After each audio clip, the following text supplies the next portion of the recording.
Hello there, boys and girls. My name's Ringo, and I used to play the drums for a very successful band called the Beatles.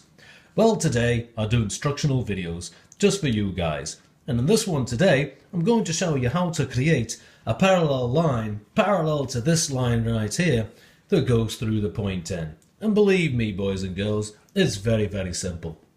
So the first thing I'm going to do is I'm going to take my ruler and I'm going to connect it through the point N to anywhere on this line at all. It really doesn't matter. So here's my line. Fantastic. Now I'm going to label this point right here A. A! Why not?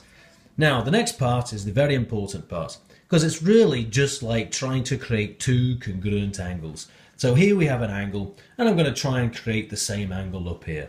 So what I do, ladies and gentlemen, is this.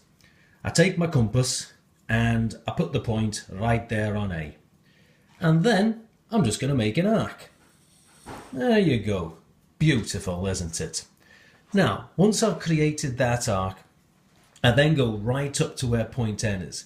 Now the trick here, ladies and gentlemen, is to make sure that the distance between the point and the pencil for the arc that I drew down here stays the same.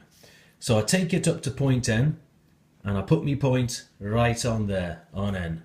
And then I draw myself another arc, just like that.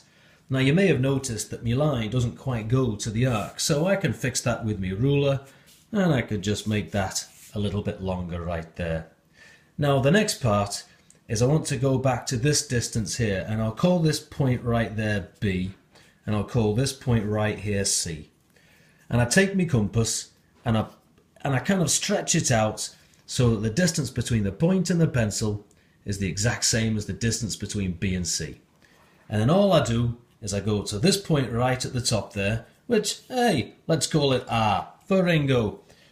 And then we put the point right on there, and then we make a little curve, a little arc right there.